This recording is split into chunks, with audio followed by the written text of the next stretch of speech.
नमस्कार, IBC 24 के खास कार्यक्रम सवाल आपका में आज हम आपको ऐसी बस्ती के बारे में बताने जा रहे हैं जहां के लोग जो हैं वो दहशत में अपना जीवन गुजर करने के लिए मजबूर हैं।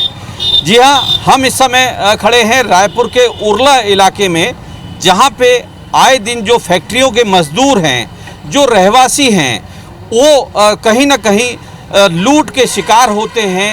नहीं पैसा देने पे जो चाकूबाजी की घटनाओं का सामना उनको करना पड़ता है, उसमें अपने जीवन दांव पे लगाना पड़ता है। क्योंकि उरला के बारे में अगर बात करें तो उरला एक ऐसा इलाका है, क्योंकि उरला ही नहीं, उरला, सिलतरा, साकरा और धरसीवा ये एक ऐसे इलाके हैं जहाँ के जो औद्योगिक क्षेत्र जो है वो वहाँ की आर्थिक स्थिति में मतलब बहुत बड़ा योगदान उसका इलाकों का है। फिर भी वहाँ से जो मजदूर जो हैं वो अपना जीवन जो है दहशत में जीने को मजबूर हैं, क्योंकि आए दिन फैक्ट्रियों में आने और जाने की वजह से जाते समय जो लुटेरे हैं वो उनकी काफ़ी परेशानी उनको उठानी पड़ती है। ये देख सकते हैं कि यहाँ पे स्थानीय लोग यहाँ पे भी मौजूद हैं। हम उनसे जानने की कोशिश करते हैं यहाँ किस तरीके की दिक्कतें हैं, क्योंकि बताया जा रहा है कि जो फैक्ट्री आते और जाते लोग जो मजदूर हैं उनके साथ लूटपाट और चाकूबाजी की घटनाएं होती हैं। किस तरीके से यहाँ पे दहशत है?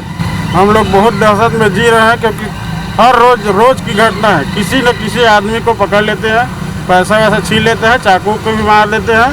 ये रोज की घटना है और हम लोग जो हमारे सामने में होता है तो हम लोग दहशत में ही रहते हैं। निश्चित तौर पर जिस तरीके से इन्होंने बताया कि ये दहशत में रहते हैं, क्योंकि इनके सामने भी वारदात होती है फिर भी कुछ नहीं कर पाते। हमारे साथ कुछ सियान लोग हैं इलाके के। यहाँ पे लूटपाट की जो घटनाएं घटी हैं उसके बाद आप लोग पुलिस में शिकायत करते हैं, तो क्या रिस्पॉन्ड रहता है पुलिस का? नहीं, कोई रिस्पॉन्ड नहीं रहता है। क्या बोलते हैं? हाँ, आ रहा है करके बोलते हैं, आते ही नहीं है। किस तरीके के लोग ज़्यादा लूटपाट करते हैं? जो सुबह से नशा में रहते हैं, दारू भट्टी जाओ दारू खरीदने तो वहाँ पैसा निकाल लेते हैं, मारपीट करते हैं। निश्चित तौर पे यहाँ पे एक बड़ी बात निकल के आई है कि ये जिस तरीके की जो पूरी लूटपाट होती है उसका मेन कारण जो है, मुख्य कारण जो है वो नशा आता है यहाँ पे, क्योंकि नशे के लिए नशे में इस तरीके के जो वारदात करते हैं। ख़ास तौर से जो मजदूर वर्ग है जो फैक्ट्रियों में दिन रात काम करता है उनके साथ इस तरीके की घटनाएं होती हैं। हमारे साथ कुछ यहाँ के स्थानीय रहवासी भी लोग हैं यहाँ पे, हम उनसे जानते हैं किस तरीके की यहाँ पे दिक्कतें होती हैं यहाँ और किस तरीके की लूटपाट होती है। और पुलिस को आप लोग शिकायत करते हैं तो किस तरीके का रिस्पॉन्ड होता है? शिकायत करने पर यहाँ पुलिस नहीं आती है। शिकायत करो, पुलिस अगर यहाँ से अगर आ भी जाता है तो लेके चले जाएंगे और रास्ते में छोड़ देते हैं। यहाँ मतलब ना आए दिन यहाँ पर बहुत बड़ी घटना होती है। आए दिन जो लफूट लड़के हैं वो 4-5 गाड़ी में घूमते हैं और हाउ हल्ला करते हुए किसी का अगर कोई बोल देता है उनसे ही मारपीट करते हैं। और आए दिन यहाँ दारू भट्टी में मारपीट, और दारू भट्टी वाला खुद वहाँ पर गुंडे पाल के रखे हैं, वहाँ पर खुद लूट मार करवाता है और वहीं से ही मतलब चोरी बदमाशी होता है। और वही वहाँ नशा करके निकलते हैं और पूरे गली में घूमेंगे, मोहल्ले में घूमेंगे, किसी को भी देखेंगे रोक लेंगे, मोबाइल छीन लेंगे, पैसा छीन लेंगे और ऊपर से मारपीट करेंगे। विरोध करने पर अगर वो चालू होगा तो उनसे मारपीट करते हैं। यहाँ पे एक बड़ी बात निकल के आई है कि जो दारू भट्टी के जो लोग हैं, जिस तरीके से यहाँ के स्थानीय लोग इस बात को बोल रहे हैं कि यहाँ के लोग जो हैं गुंडे बदमाश खुद पाल के रखते हैं, लूट करवाते हैं। एक बड़ा आरोप यहाँ पे निकल के आया है। हमारे साथ कुछ और स्थानीय लोग हैं। किस तरीके की परेशानियाँ यहाँ होती है, किस तरीके की लूटपाट होती है?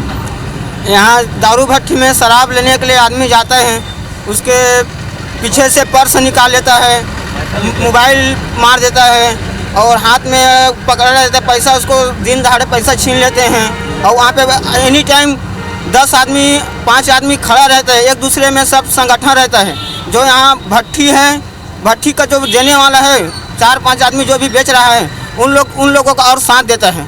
कोई किसी के बोलने के लिए लगता है तो और मारो वो करो करके उन लोगों को गाली गलौज के साथ और ग्राहक को यह करते हैं, मारपीट करते हैं। और एक आदमी गया लेने के लिए तो क्या कर पाएगा वो? तो यहाँ भट्टी यहाँ से हटाना चाहिए और इसी नाम से ज़्यादा लूट खसेर और चोरी बदमाशी हो रहा है। यहाँ पे एक बात और करें, नशे को लेके अगर बात करें तो यहाँ शराब के अलावा और बहुत सारे तरीके के नशे हैं। किस तरीके कहाँ का बिकता है और कौन कौन यहाँ पे इसको संरक्षण देता है? गांजा है, सिलोसन, ये सभी का नशा करते हैं लोग। सुबह सुबह उरला बाजार चौक के पास मैं योगा करने जाता हूँ टहलने के लिए, सुबह 4 बजे 4:30-5 बजे, तो वहाँ पे चबूतरा बना है, टाइल्स वाइल्स लगा है, वहीं पे सोया रहता है। और रात में भी नशा में रहता है। जो वहाँ पे ठेला वेला है, वहाँ का दुकान का तोड़ देता है, शटर ताला वाला। अभी बीच में एक साहू का और ठेला टूटा था। और इसमें यहाँ पे एक बात और निकल के आई है कि जो सुबह मॉर्निंग वॉक करने जो लोग जाते हैं, वो लोग भी कहीं ना कहीं दहशत में, जैसा कि हमारे ये स्थानीय रहवासी यहाँ के बता रहे हैं कि यहाँ पे सुबह मॉर्निंग वॉक करने भी खतरे से खाली नहीं है। और इसके अलावा जो योगा वगैरह करने जाते हैं, उन लोगों को भी साथ भी कई बड़ी घटनाएं यहाँ पे हुई हैं। हमारे साथ कुछ और स्थानीय लोग हैं, दुकानदार हैं, उनसे हम बात करते हैं। यहाँ पे आप दुकान संचालित करते हैं, किस तरीके की दहशत है यहाँ पे? यहाँ बहुत परेशानी हो रही है सर। सबसे पहली बात आपको बहुत बहुत धन्यवाद देता हूँ ABC 24 का, है ना। यहाँ इस क्षेत्र में कोई ध्यान देने वाला नहीं है।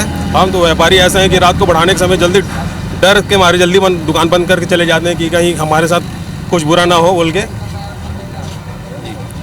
बहुत परेशानी है सर यहाँ बहुत। यहाँ पे कोई वारदात होती है, पुलिस को आप लोग सूचना देते हैं, तो क्या पुलिस का रिस्पॉन्ड रहता है? पुलिस का रिस्पॉन्ड वही रहता है सर कि उसको तो उठा के ले जाते हैं हमारे सामने में, लेकिन आधा बीच में उनको पैसा ले के छोड़ दिया जाता है।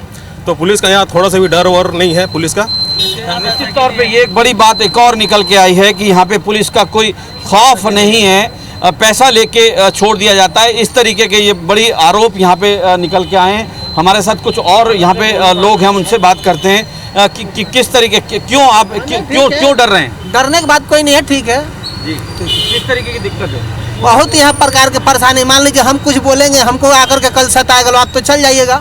सबसे मेन चीज़ तो है, यहाँ कोई झगड़ा मारपीट होता है, कारण वही है जो अगर क्या पुलिस जब आप लोग सूचना देते, क्या आप लोग सूचना देते हैं पुलिस को? मैं आपसे सवाल कर रहा हूँ कि क्या पुलिस को आप लोग सूचना देते हैं, तो क्या आपका नाम उजागर करते हैं? नहीं, पुलिस तो आकर के उन्हीं लोगों का साथ देगा, हम लोग 2 डंडा मार के भगा देगा, लेकिन हम लोगों में कोई यदि नहीं है। लेकिन आप जाकर के अगर कुछ बोलते हैं तो आपको आकर अटैक करेगा लोग। निश्चित तौर पे ये एक और बड़ी बात यहाँ पे निकल के आई है कि अगर यहाँ पे पुलिस को सूचना दी जाती है या उनको कुछ बोला जाता है, तो उनके खिलाफ भी कार्रवाई, जो बोलने वाले लोग हैं, जो आवाज़ उठाने वाले लोग हैं, वो यहाँ पे उनके साथ गलत हरकत की जाती है, मारपीट यहाँ पे की जाती है।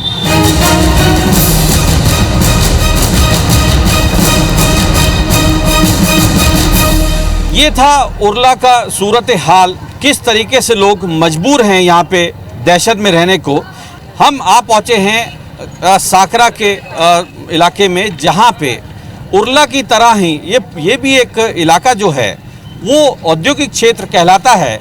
और यहाँ पे भी कई मजदूर जो हैं वो फैक्ट्रियों में काम करते हैं, और काम करने के दौरान जब वो आते हैं या फैक्ट्री जाते हैं तो उनको लूटपाट की घटनाओं का सामना करना पड़ता है। हम यह जानते हैं यहाँ के जो स्थानीय लोग हैं उनके क्या हाल हैं, किस तरीके से लोग यहाँ पे दहशत में जीने को मजबूर हैं। साकरा एक इलाका जो है वो एक औद्योगिक इलाका कहलाता है। यहाँ के मजदूरों के साथ, रहवासियों के साथ और व्यापारियों के साथ किस तरीके की दिक्कतें हैं और किस तरीके की दहशत में जीना पड़ता है। यहाँ के जो मजदूर हैं और जो गरीब आदमी हैं, वो जो रोजी मजदूरी करते हैं, वे अगर प्लांट से कभी छूट रहे हैं, 7 बजे छूट रहे हैं, तो उनसे लूटपाट हो जाता है और पूरे एरिया में लूटपाट होता है। उस एरिया के में कई बार शिकायत होने के बावजूद भी उसमें कोई कार्रवाई नहीं होती है। इसमें पूरे गांव में भी पूरे बहुत बड़ा दहशत का माहौल है। और हम व्यापारीगण भी हम ये चाहते हैं कि हमारे पास में जो भी कस्टमर आता है वो यही चीज़ बोलता है, भाई हम आपके साथ हो रहे हैं, लेकिन हमारे पास जाने का कोई ठिकाना नहीं है, कब कहाँ पर हमको लूट लें करके। इससे हम व्यापारी भी दहशत है। और हम अभी कोरोना काल में सब व्यापारी बहुत ग्रसित थे, और उसके बाद में थोड़ा बहुत जब कोरोना काल में छूट मिला है, उसके बाद में भी कोई कस्टमर हमारे पास इसलिए नहीं आ पा रहे हैं क्योंकि यहाँ आने के बाद में उनसे पूरा पैसा और मोबाइल सब चीज़ लूट लेते हैं। इससे हम व्यापारियों में भी दहशत है कि हम अपने परिवार को, रोजी रोटी को हम कैसे चलाएं। तो ये हमारे पास में सबसे बड़ी समस्या है। अगर लुटेरों की अगर बात करते हैं तो किस तरीके के लोग हैं यहाँ पे? क्या स्थानीय लोग हैं, बाहरी लोग हैं जो ये लूटपाट करते हैं, और पुलिस का क्या रिस्पॉन्ड रहता है जब सूचना उनको दी जाती है ऐसी घटना के बाद? पुलिस को हम लोग कार्रवाई करें उसको निवेदन करते हैं पुलिस को, पुलिस आती है, कार्रवाई करती है।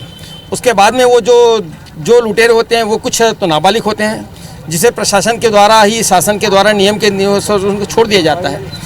उसके बाद उनको उचित दंड न मिल पाने के कारण वो फिर वापस उसी राह में फिर चल पड़ते हैं। तो हम लोग शासन प्रशासन से और ये आपके माध्यम से कहना चाहते हैं कि उनके ऊपर में कड़ी कार्रवाई किया जाए और साथ ही साथ में वो जो इस एरिया में जो नशे के पदार्थ जो बिक रहे हैं, हर दुकान में जो मेडिकल स्टोर में जो नशे के नाम से जो चीज़ बिक रही है, उस पर तत्काल कार्रवाई हो, जिससे कि आने वाली पीढ़ी को कुछ सुधार हो।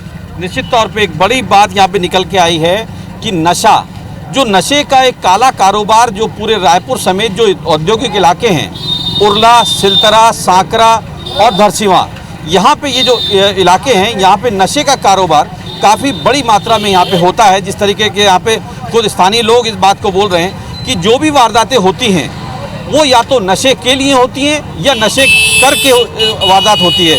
हमारे साथ कुछ और स्थानीय लोग हैं, हम उनसे जानते हैं किस तरीके की परेशानियां हैं, किस तरीके की लूटपाट यहाँ पे होती है। लूटपाट होता है तो शाम ढलते ही व्यापारी लोग के पास ना कोई कस्टमर आते नहीं हैं, लोग डरते हैं कि यहाँ कहीं लूटपाट ना हो जाए करके, जिसके वजह से यहाँ का मार्केट चौपट हो चुका है।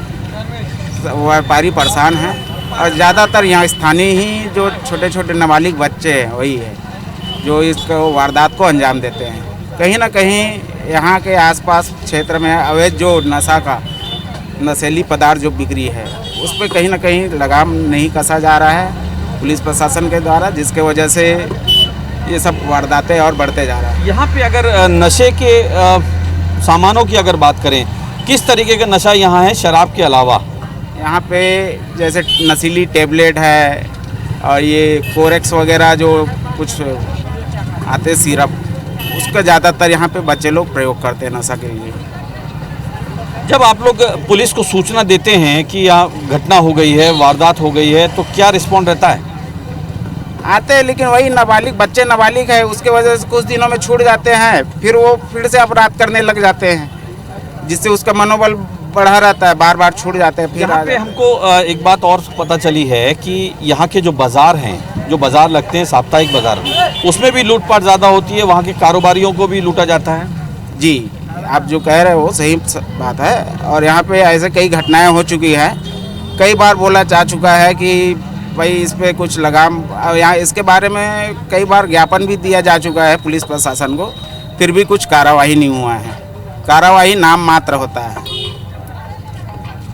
बिल्कुल, यहाँ पे जिस तरीके से लोग बता रहे हैं कि काफ़ी परेशान हैं और काफ़ी दिक्कतों का सामना करना पड़ता है। हमारे साथ कुछ और ये स्थानीय लोग हैं। आप यहीं रहने वाले लोग हैं? क्या नाम है आपका? धर्मेंद्रपुरी गोस्वामी। किस तरीके की दिक्कतें होती हैं यहाँ पे? यहाँ लूटपाट हो रहा है हमारे यहाँ, और दिक्कत हो रही है कि जहाँ भी वाइन शॉप में भी लूटपाट हो रहा है, और ये वाइन शॉप और ये शमशान घाट है अपना सांकरा में, वहाँ भी लूटपाट कर रहे हैं इन लोग।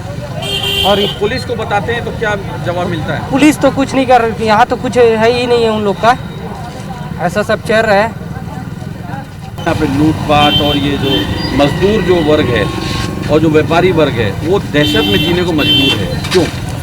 सर जी, दहशत इतना है कि मान के चलो, हम व्यापारी, मोबाइल की दुकान है मेरा, कहीं तो ऐसा आता सर जी, मालूम है 6 बजे 7 बजे को कोई ग्राहक कोई आता ही नहीं लेने के लिए मोबाइल। इतना दहशत में रहते, ले भी लिए तो कैसा ले जाएं, ऐसा होता है ऑलरेडी। तो अगर ऐसी वारदात के बाद शिकायत करने जाते हैं चौकी थाने में, तो किस तरीके इतना शिकायत हो गया सर जी, लोग जितना सरकारी अधिकारी जो भी हैं, पुलिस वालों को ना, जितना चोर है नाम से जानते हैं सर जी, एक एक बच्चे को नाम से जानते हैं, ये है, उसको जैसा तैसा करके, जैसा 9-11 छुट्टी, उसको भी पता है कि मालूम 2-4 दिन में छूट ही जाएंगे ऑलरेडी। आधा दिन पड़ गए, 10 के कम से केस हो गए हैं। अभी लड़का जो नया है उसके अंदर 20 केस हो गए ऑलरेडी। अभी जो मेन भी केस हुआ है चाकूबाजी वाले। आप यहीं के रहने वाले हैं? जी। किस तरीके की परेशानियाँ यहाँ झेलते हैं? यहाँ बहुत परेशानी है ग्राम सांकरा में, खासकर लूटपाट बहुत ज़्यादा है, अवैध शराब बिक्री बहुत ज़्यादा है। ये लूटपाट करते हैं तो किस लिए करते हैं? कुछ कभी पता लगा कि नशे के लिए है कि क्या है? नशे में रहकर छोटे छोटे लड़के अपना, जो ऐसे 15-16 साल के लड़के, वो सब नशे में रह के ना लूटपाट करते हैं। और जहाँ तक मेरी बात है ना, वहाँ तक थाना में हम लोग ज्ञापन भी दे चुके हैं। मैं ग्राम पंचायत का प्रतिनिधि हूँ और वहाँ पर हम ज्ञापन भी दे चुके हैं, कई बार हो गया देते हुए, लेकिन वही देते हैं ज्ञापन और एक दिन बाद फिर छूट के आ जाता है, वापसी फिर छूट के आ जाता है। यहाँ पे एक समस्या और सामने कल मेरे को जो सुनाई दी थी, उसमें ये बात सामने आई थी कि ये जो शिकायत करते हैं तो वहाँ पे पुलिस खुद बता देती है कि फलाने ने शिकायत करी है, उसके बाद वो जब छूट के आते हैं आरोपीगण तो उनके साथ मारपीट या गाली गलौज करते हैं। क्या ये बात सही है? ये बात तो सही है, क्योंकि हम लोग भी एक बार गए थे शिकायत करने, तो उसका आरोपी आके यहाँ पर बोलता है हम लोग को कि आप हमारे नाम से शिकायत किए हो। ये बात 100% है। किस तरीके की समस्या है अब यहाँ? काफ़ी नहीं, वही है जो ये हो रहा है, वही है सर। बहुत ज़्यादा बढ़ गया क्राइम आंकड़ा। और यहाँ पे अगर नशे की अवैध नशे की अगर बात करें, शराब को छोड़ के किस तरीके के और नशे यहाँ पे ज़्यादातर हैं? यहाँ मेडिकल में भी वो अपना वो दवाई बिकता है, नशा वाला दवाई हर मेडिकल में, मतलब प्राय मेडिकल में बिकता है। इसका भी हम लोग जांच के लिए दिए हैं ऊपर थाना में, लेकिन इसका अभी तक कोई जांच नहीं हुआ है। और प्रदूषण भी यहाँ बहुत है, जो हम लोग भी वहाँ पर औद्योगिक विभाग को दिए हैं। गांजे की बात अगर करते हैं इलाके में, तो क्या गांजा यहाँ आसानी से मिल जाता है? बहुत आसानी से, बाहर का आदमी आके आसानी से गांजा प्राप्त कर लेते हैं। क्या पुलिस वाले इस पे कार्रवाई करते हैं गांजे पे या किसी पे? बहुत कम करते हैं, कभी कभी जानते हुए भी हम लोग कई बार दे चुके ज्ञापन। क्या चाहते हैं आप वरिष्ठ अधिकारियों से और IBC 24 के माध्यम से क्या चाहते हैं? हम ये चाहते हैं कि हम लोग ज्ञापन दे चुके हैं, उसका कुछ वो हो, निराकरण हो उसका। यहाँ पे एक बात और आपसे पूछते हैं कि क्या यहाँ पे पेट्रोलिंग होती है? पेट्रोलिंग होती है, रात में होती है जी। रात में 11-12 बजे के बाद ही पेट्रोलिंग हटा है यहाँ पर। उसके बावजूद भी इस तरीके की वारदात होती है? होता है, वारदात भी होता है, वारदात होता है। पेट्रोलिंग के बाद भी वारदात होता है, लेकिन पेट्रोलिंग करने के पश्चात, अब पेट्रोलिंग वाले तो पहले ही सायरन बजा के निकल जाते हैं ना, लेकिन वारदात करने वाले तो पीछे रहते हैं, उसके बाद ही वारदात करते हैं। जो भी करना रहता है उसके बाद ही करते हैं, पेट्रोलिंग के बाद। इलाके के पत्रकार लोग भी हैं हमारे, हम उनसे जानते हैं। आप यहाँ पे खबरें भी प्रकाशित करते हैं, दिखाते हैं, किस तरीके की यहाँ पे बेसिक दिक्कतें हैं? यहाँ पर जो मुख्य समस्या है वो है नशाखोरी। नशाखोरी के लिए यहाँ पर जो नाबालिग हैं वो उस चक्रव्यूह में एक नाबालिग से दूसरा उसके शरण में आ जाता है, दूसरे से तीसरा आ जाता है। और मुख्य जो कारण है वो नशाखोरी है। नशाखोरी के चलते यहाँ पर लूटपाट की घटनाएं होती है। जो लोग लूटपाट करते हैं नाबालिग, वो उन पैसों का जो काम है, उन पैसों का उपयोग नशाखोरी में करते हैं। और लूटपाट करने के बाद जब वो पकड़ाते हैं तो उनको छुड़ाने वाले लोग भी ऐसे रहते हैं जो उन्हें तत्काल वहाँ से छुड़ा लाते हैं। पुलिस यदि केस बनाती है तो चूँकि नाबालिग हैं, छूटना जायज़ है, तो वो जमानत पर छूट जाते हैं। अभी ऐसे नाबालिग हैं जो 8-8, 10-10 बार, अभी 15-15 बार केस कर चुके हैं लूटपाट के। और फैक्ट्री एरिया के गरीब मजदूरों के साथ ही ज़्यादातर लूटपाट करते हैं, मोबाइल छीनते हैं, 100-100 रुपया तक नहीं छोड़ते हैं। उसका दुष्प्रभाव व्यापार पर भी पड़ रहा है। अच्छा, यहाँ पे एक और समस्या है, जिस तरीके से चाकूबाजी की जो घटनाएं अभी पिछले दिनों देखने में आई हैं, तो ये चाकूबाजी जो होती है, ये किस तरीके के लोग हैं? ये आरोपी है क्या बाहरी लोग हैं, स्थानीय लोग हैं? किस तरीके की वारदात करते हैं और पुलिस का क्या रिस्पॉन्स आपने देखा है? पुलिस का जो रिस्पॉन्स रहता है, यदि रिपोर्ट करने गए हैं, चूँकि जो आरोपी हैं, आरोपी जब घटना को अंजाम दे देते हैं, तो घटना को अंजाम देने के बाद यदि फरियादी रिपोर्ट करने जाता है तो वो पहले उसको चमकाते हैं। यदि वो डर गया, बैठ गया, तो रिपोर्ट नहीं होती है। और यदि वो कोई अड़ जाता है कि नहीं रिपोर्ट करूंगा मैं, तब पुलिस उसको गिरफ्तार करती है। तो गिरफ्तार करके केस बना करके जेल भेजती है। चूँकि नाबालिग हैं इसलिए वो तत्काल छूट जाते हैं। और उनके हौसले इसलिए बुलंद है कि उन्हें मालूम है कि हम 2 दिन रहेंगे और जमानत होकर के आ जाएंगे, इसलिए वो बार बार वारदात करते हैं। ऐसी घटनाएं बढ़ने से आज यदि अपन उनको रोक सकते हैं नाबालिग में, तो भविष्य में वो इतने, अगर नहीं रोक रहे हैं तो भविष्य में वो इतने बड़े चोर डाकू बनेंगे कि उन्हें रोकना संभव नहीं रहेगा। निश्चित तौर पे एक बड़ी बात यहाँ पे निकल के इस बात को आई है कि ये अगर यहाँ पे समय रहते, अगर ये वारदातें ना रोकी, किसी तरीके का कोई रिहेबिलिटेशन कार्यक्रम नहीं चलाया गया, तो निश्चित तौर पे ये जो नाबालिग हैं, जो इलाके के नाबालिग हैं, नशे से अगर इनको नहीं सुधारा गया तो निश्चित तौर पे ये एक बड़ी वारदातों को अंजाम देंगे आने वाले भविष्य में। अगर उरला और सिलतरा के धरसीवां इलाके थानों की अगर बात करेंगे तो 239 जो अपराध हैं वो धरसीवां में 31 मई तक दर्ज किए जा चुके हैं। और इसके अलावा उरला में मई 2021 में 150 जो हैं ये मामले दर्ज किए गए हैं जो आपराधिक है, जिसमें लूट, चाकूबाजी, मोबाइल लूटने की घटनाएं, इस तरीके की घटनाएं सामने आई हैं। फिलहाल अभी अगर इसमें जिस तरीके से गंभीर बातें यहाँ पे निकल के आई हैं कि पुलिस को बताया ज़रूर जाता है, लेकिन उसमें पुलिस कोई कार्रवाई उसमें नहीं करती है। उल्टा जो यहाँ के जो शिकायत करता है उनको चमकाया जाता है। इस ओर वरिष्ठ अधिकारियों को ध्यान देने की काफ़ी आवश्यकता है। फिलहाल हमारे इस खास कार्यक्रम सवाल आपका में बस आज इतना ही। आगे फिर और किसी जनहित और सरोकार से जुड़े मुद्दे को लेकर हम आएंगे। तब तक हमें दीजिए इजाज़त। नमस्कार।